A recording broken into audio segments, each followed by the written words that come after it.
Welcome to The Jump. I'm Rachel Nichols. I'll be joined by Vince Carter and Kendrick Perkins shortly. But first, let's talk about yesterday. Sports are so often a mirror for who we are. Sports show us what happens when we work together for a common goal and what happens when we don't. Sports show us the very edges of what the human body is capable of, how high, how fast we can push ourselves. And they show us what happens when the mental strain is just too much. So last night, as our bleeding country reeled from yet another body blow, it was once again sports that had to reflect the moment, had to decide how to move forward, or even whether to move forward at all. In Miami, the Heat and Celtics discussed not playing very seriously. So seriously, in fact, well, hear it straight from Boston coach Brad Stevens. We just scrapped warm-ups and sat in the locker room and talked. And to be honest, at 30 minutes, I didn't think we were playing. And then coaches left the room, players finished talking and chose to play. So, I called my wife and told her I don't think we're playing. And then, 10 minutes later, we had decided to. They did indeed decide to play, but first they knelt during the national anthem, a decision that was echoed in Phoenix by a ring of unity from the Raptors and Suns, and on bended knee again by the Clippers and Warriors, several of whom wore T-shirts saying Black Lives Matter. In Milwaukee, they knelt after tip-off. Both the Bucks and the Pistons, on each team's first possession of the game, knelt for 7 seconds to signify the 7 times Kenosha police shot Jacob Blake point blank and in front of his children over the summer. Blake's shooting was once again front and center in Wisconsin after a grand jury failed to indict any of the officers involved, the rationale being that such an excessive use of force was justified. The hypocrisy of that was exposed less than 24 hours later when police in D.C. largely just acquiesced to a group of rioters with guns storming the U.S. Capitol. It was yet another stark reminder of the different set of rules for white people in America versus those of color, a sting that was frankly felt all over the league. Could you imagine today if those were all black people storming the Capitol and what would have happened? So that to me is a picture that's worth 1,000 words for all of us to see, and probably something for us to reckon with again. No police dogs turn on people, no billy clubs hitting people, people peacefully being escorted out of the Capitol. So it shows that you can disperse a crowd peacefully, I guess, would be the one thing. It just goes to show the policing system was built against black people, black and brown people. And that's the reason those reactions are different. That's the reason someone can walk or run or bust their way through or whatever into the Speaker of the House office and put their feet on the desk like they're sitting at home on their couch. And nothing happens. What happened today in particular is nothing but a joke. With everything that's going on, the losses of many African-American lives and the plight of people of color, and then for these human beings to come out and act like they're being discriminated against because they lost a fair election or that they have to wear masks is a complete joke.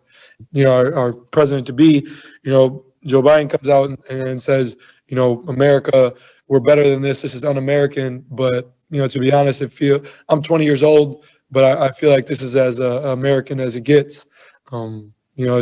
I think today was of my lifetime, probably the biggest flex of white power and white privilege that there is. We see the two different USAs that we live in. It's sad. It truly is. It's sad. But all in all, we came to the conclusion, look, man, we're going to go hoop. We know what it is. You can't fool us. You're not fooling nobody else. But like I said, it's just sad, man. And everybody sees it. Everybody knows it now. Like, you can't say that you don't understand it. We just made a decision as a whole just to take a knee. But, my personal opinion, that wasn't enough. I don't think we should have even played. But, going we did, and we came together, and we thought taking the knee was appropriate. I would have been all for the league just shut down. I think this was something that definitely should have been addressed. But there's a middle line to it. There's a fine line to it, because it does give some positivity. But I definitely would have been all for if the league shut down today, to kind of just bring light to what's really going on in the world. This tweet from Cavaliers coach J.B. Bickerstaff, quote, "My 8-year-old little girl told my wife she was scared to go to sleep because of the fear that those bad people in D.C. would come to Cleveland." How many of us spent part of yesterday trying to explain all this to our kids? I know I did. How many of us watched what unfolded on our televisions yesterday with the same sickness in our stomachs that you heard there in Doc Rivers' voice? Sports are a mirror for who we are, and right now we are hurt, and we are tired, and we are broken. But we are also still moving forward. That hope that one day things will be better. Sometimes despite years of failure, that is of course one of the prime parts of being a sports fan, and a reflection of who we are as humans too.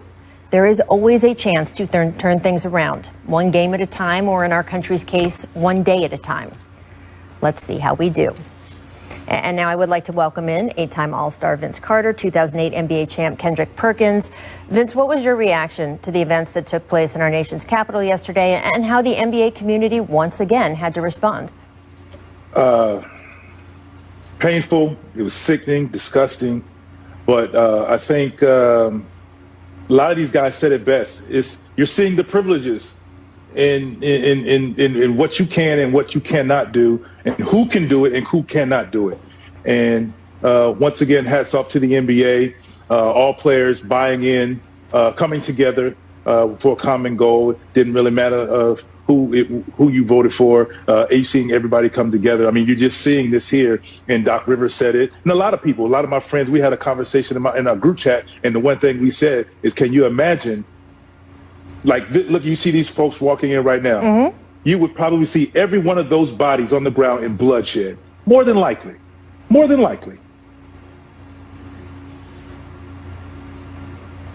Perk, I know you feel that way. Well, I do. And everything that the NBA brotherhood has stood for and is still standing for, I'm all in with it, Rachel and Vince. And I think, you could tell from the coaches to the players, they were speaking from the heart. And once again, they're using their platform. We didn't hear pregame nothing about basketball. We didn't hear postgame nothing about the performance that they had on the court. They talked about the real life issue at hand. And that's what transpired yesterday at the nation's capital. Here's my problem. And I tweeted this out yesterday, that I blame one person for all of this. And that old saying that came out way before any one of us time, one bad apple spoils the bunch. This is what happened. This is what's happening right now in America. And we was already divided, but now we even more divided. And I hear J.B. Bickerstaff talking about his kid and how they're scared. And all the parents out there in the world that have kids can relate to that, even myself. But past that, I'm scared for myself and the safety for everyone in the United States. Because if you look at the situation, no one could tell me that action, that wasn't planned. And so with that being said, I don't know what else is planned. I don't know what else someone else is thinking to do right now in the next couple of weeks or the next couple of months, or what people are plotting to do to anybody at any given time or any given place in the United States. And my problem that I have with it, I hear everyone saying is, and they're right, that if it was African Americans that was doing that, they would be shot dead, or it would be more bodies or more murders than just 4. But one thing I could say too, to add to that, is that if there was President Obama in that situation and conducting himself like President Trump is doing right now, he probably would have been leaving out of the White House in handcuffs. And it's just not right. And once again, it just shows that we are living in two separate countries, two different Americas, and it just shows the privilege. And I'm very hurt by it. I felt like that point was so eloquently made so many times yesterday, and there's a reason we showed you guy after guy after guy, because it's important to see the breadth of NBA players speaking out on this. Vince, I'm curious, you played 22 years in the NBA. How have you seen things evolve that players were getting to that point last night where they were speaking so much truth to power and so openly? Rachel, I tell you, I mean, you just look over the course of, like I said, of my 22 years, and you've been in the business a very long time, and you just seeing the athlete, not even just the black athlete, the athlete now stepping up on that platform and their willingness to be in the forefront and use their platform. You're seeing more guys do it and be willing to do it, and it's unbelievable to see this young generation that are in the forefront stepping up, and they're taking onus.